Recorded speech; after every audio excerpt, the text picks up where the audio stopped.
Dans cette vidéo, je vais vous montrer comment donner un effet de vitesse lorsqu'on fait des photos avec un drone. On vous a déjà expliqué comment faire ça sur des plans vidéo dans celle qui part des filtres ND. On vous la remet ici dans la description. Mais là, on va voir comment faire apparaître un flou sur des photos. La technique est facile à faire.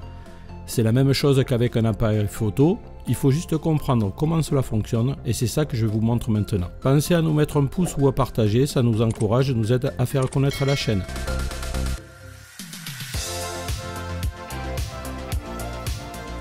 Alors, avant de partir sur le terrain, je vais faire quelques petits tests. Je les fais en live devant vous.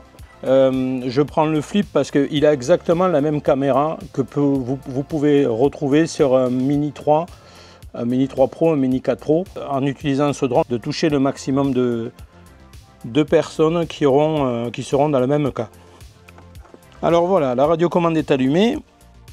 Je vais lancer l'enregistrement en même temps. De toute manière, je ne vais pas décoller. Et je vous montre comment tout ceci fonctionne.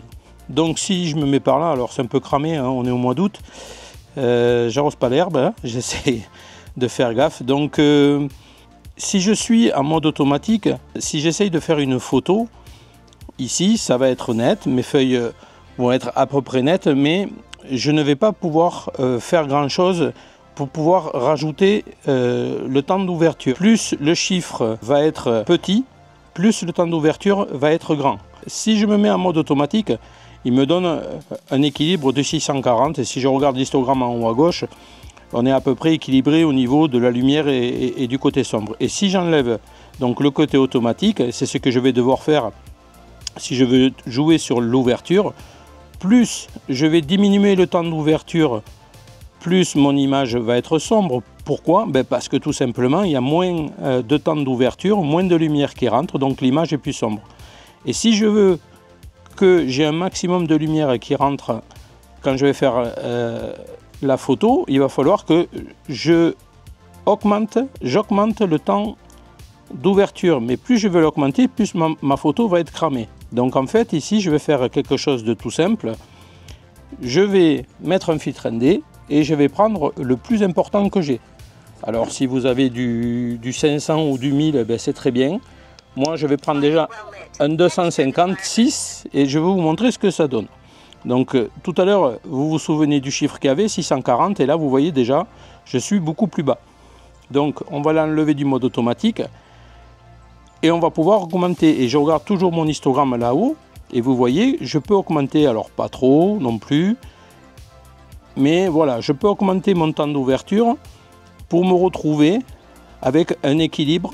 Et en fait, en ayant fait ça, je lui fais croire en fait à ma caméra que c'est sombre là où je suis. Parce que lui, ce qu'il voit, c'est ce qu'il y a devant la caméra. Donc avec un filtre en 256, qui est beaucoup plus sombre qu'un 64 ou un 16 que j'ai ici, ça va en fait lui donner l'impression que l'endroit où je suis est sombre et donc lui va faire naturellement une ouverture beaucoup plus importante, donc plus de lumière, donc plus de flou. Et je vais vous montrer après sur le terrain comment ça se passe. Allez, donc on va prendre de l'altitude. Et je vais aller me positionner au-dessus de cette route pour vous montrer quelque chose.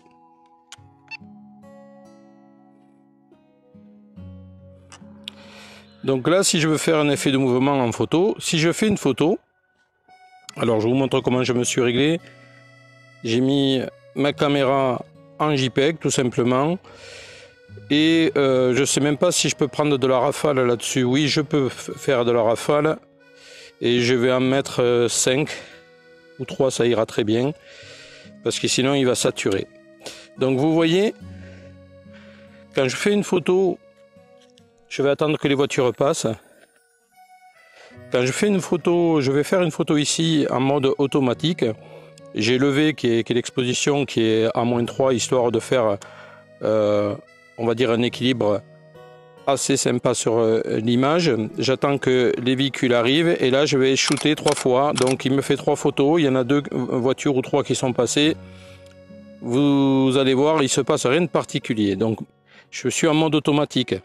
Ici je suis en mode automatique. Il faudrait que je fasse augmenter la durée de l'obturateur pour qu'il me prenne en fait un filet qui est derrière la voiture. Et vous voyez que si je fais ça et que je reste en ISO, me met tout en sous-exposition. Vous voyez ici l'histogramme en haut à gauche. On n'y voit absolument rien. Je vais surtout revenir et lui mettre un filtre ND. Je cherche mon H. Je suis derrière les arbres là-bas sur un petit chemin. Allez, je le fais revenir et je vais mettre un filtre ND pour vous montrer comment ça fonctionne. Je vais laisser l'enregistrement pour que vous voyez un petit peu comment ça marche. Je cherche mes petits filtres. Je vais mettre un gros filtre, un 256. J'enlève les traces de doigts qu'il y a sur le filtre. Voilà, j'ai mis mon filtre et vous voyez comment ça s'est noirci. C'est devenu plus sombre que tout à l'heure. Mon histogramme ici, il est pas mal. Et on va aller voir sur le terrain comment ça marche. Je vais le faire décoller.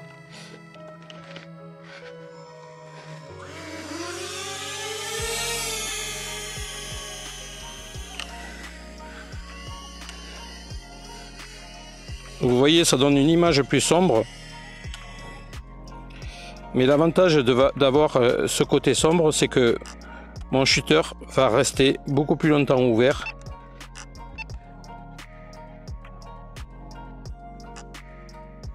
Donc on va faire juste un essai comme ça. On est en mode automatique. Il va falloir encore attendre que je regarde où sont les voitures, que des voitures passent. Une voiture arrive. Voilà, je fais 3 photos et on commence à avoir du mouvement sur l'image. Je vais en refaire d'autres. Voilà, il me fait 3 images. Donc je vais les regarder en direct. Comment sont les images? Alors je mange un petit peu de la batterie, hein, mais j'en ai une seconde au cas où. Voilà, vous voyez déjà à quoi ça ressemble. J'ai un flou de mouvement que je n'avais pas tout à l'heure. Et tout simplement, en fait, si je sors d'ici, que je reviens à mon drone, j'ai augmenté le temps d'ouverture. Donc le but étant que j'ai le plus de flou possible pour donner cet effet de vitesse. Je vais essayer d'être à peu près droit. Voilà. Et je vais refaire la même chose quand une voiture va arriver. Tac. Voilà, j'ai du flou de mouvement, mais c'est aussi simple que ça. C'est grâce à la partie sombre du verre de filtre ND que j'ai mis dessus. Donc j'ai mis un 256, le plus sombre que j'avais. Donc en fait, la caméra croit que c'est sombre à l'extérieur. Et bien en fait, elle augmente le temps d'ouverture du shooter, ce qui me permet d'avoir du flou de mouvement. Vous pouvez faire la même chose sur une rivière, une coulée d'eau. En fait, aussi si vous positionnez là où il y a beaucoup de circulation en ville, des piétons, etc. Vous faites la même chose. Vous pouvez essayer même en le tenant à la main, le drone, sans le faire démarrer si vous n'avez pas le droit de voler en ville. Mais vous regardez comment ça fonctionne. Et plus vous allez mettre quelque chose de sombre en pleine journée sur votre caméra, plus le shooter va rester ouvert longtemps et plus vous aurez du flou. Voilà, donc là oui, ça sert. Et maintenant je vais le faire revenir et je vais vous montrer comment on peut faire si on n'a pas de filtre ND et qu'on a un drone avec une ouverture variable. Et je vais prendre le Mini 4 Pro. Après on va avoir une autre possibilité. Si j'ai pas de filtre ND, il va falloir que j'ai un drone qui a une ouverture variable. Les Mavic, qu'ils soient 4 Pro ou 3 classiques, 3 Pro et 3 normales, ils ont une ouverture variable. Ce qui va nous permettre de monter et descendre l'ouverture exactement comme si on mettait un filtre ND dessus. En fait, plus la taille de la caméra va être importante, plus la lumière va rentrer. Et bien en fait, si je diminue la focale, je ferme la taille de la caméra, du capteur, et en fait, ça simule moins de lumière. C'est exactement pareil que si j'avais mis un filtre dessus. Alors j'ai moins de possibilités de réglage puisque ça va de 2 à 11. Quand on regarde ici L'ouverture, si je dis pas de bêtises, je l'ai là. Je sais même plus où elle est. Ouais, c'est ça. En fait, elle est là. Et si je cherche, vous voyez l'ouverture, à un moment donné, il va me mettre une petite étoile et beaucoup d'appareils. Alors oui, voilà, c'est à 2.8. Beaucoup d'appareils ont ça. Puisque en fait, le 2.8 avec la petite étoile, ça veut dire que c'est ce qui est préconisé, on va dire, par le fabricant de l'appareil. Et là où on a la meilleure focale. Donc, si je n'ai pas de filtre ND, si je vois mon histogramme ici, il est comme ça, je suis à 1/160e et grâce à ma petite molette sur ma radiocommande, si je vais chercher du 11, vous voyez que en fait, j'ai l'image qui devient toute noire et ce que je vais être obligé de faire, c'est d'augmenter la durée comme je le faisais tout à l'heure en rajoutant un filtre ND. Et je suis passé avec une ouverture beaucoup plus longue. C'est comme si je venais de mettre un filtre ND. Alors c'est moins important que le 256 que j'avais mis sur le flip tout à l'heure, mais je peux descendre facilement sans avoir besoin de faire revenir le drone.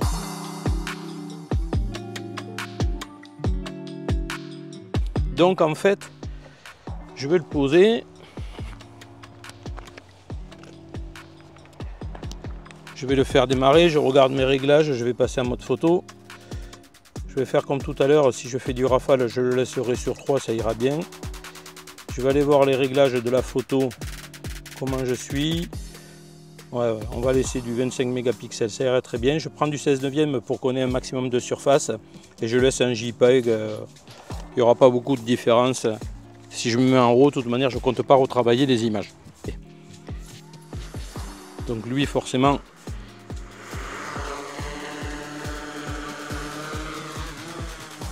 il ne fait pas le même bruit que le flip.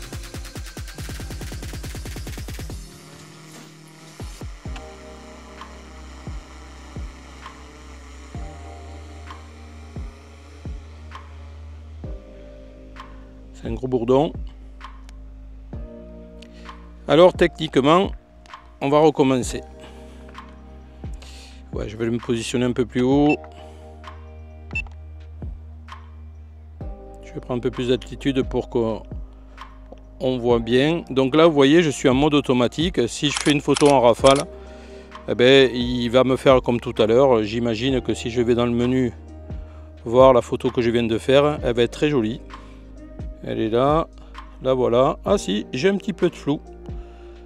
Donc, ben, on va faire des tests ensemble. Hein. Je suis sorti exprès pour ça. Ben, en fait, c'est vrai que là, je suis près de la route.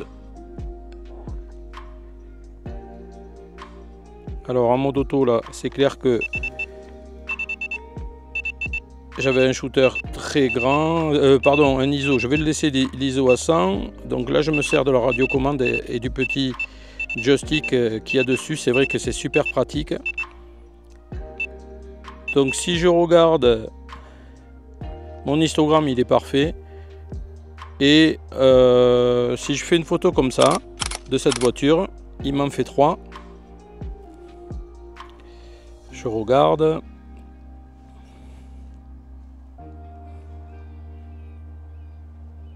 Ouais, ben elle est pas mal. Je regarderai ça au montage donc à la maison. Et maintenant, ce que je vais faire, je vais me servir sur ce drone de lui.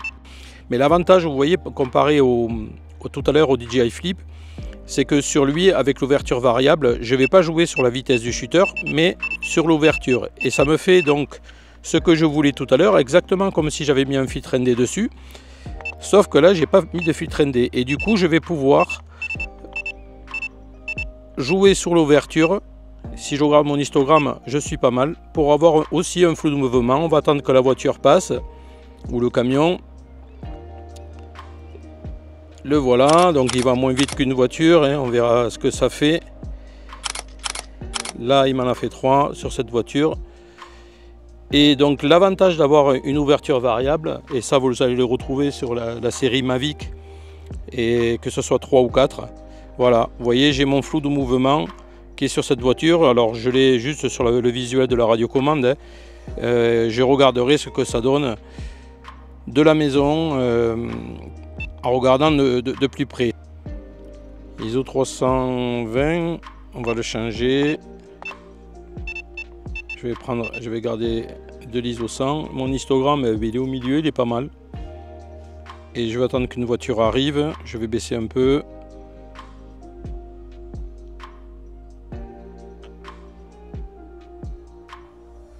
Je peux même baisser encore, augmenter pardon, l'ouverture, même si c'est légèrement sous-exposé. Là, je vais avoir du flou de partout.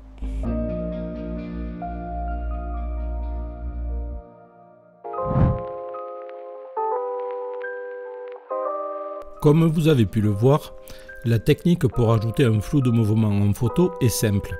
Ici, les filtres ND sont essentiels, surtout si vous n'avez pas un drone avec une ouverture variable comme sur les Mavic. Vous avez aussi pu remarquer sur les photos prises pendant ces tests que le capteur 1/3 du flip s'en sortait très bien au niveau du rendu des images. Cela confirme la vidéo qu'on a fait sur les différents capteurs des drones, on vous la remet aussi ici. Un drone cher ne fait pas forcément les plus belles images. En cette fin d'année 2025 où les nouveaux drones vont sortir un peu de partout, on parle du Mini 5 Pro, de l'Anti-Gravity A1 ou encore du Neo 2, le conseil que l'on vous donne à chaque fois, c'est de bien apprendre à vous servir de celui que vous avez, ou d'un premier prix si vous n'en avez pas encore, avant de penser à acheter les derniers modèles sortis. Ce n'est pas le prix du drone qui détermine la qualité des images que vous faites, mais bien la façon dont vous vous en servez, et surtout votre créativité lorsque vous enregistrez des vidéos ou des photos. En apprenant des techniques de prise d'image, vous élargissez vos possibilités et rendez vos images simplement plus belles. Dites-nous ce que vous en pensez dans les commentaires ou parlez-nous de votre expérience et de votre technique, ça peut aider les autres. Et je vous remercie d'avoir suivi cette vidéo, je vous dis à bientôt pour les prochaines aventures de drone sur drone-technologie.fr.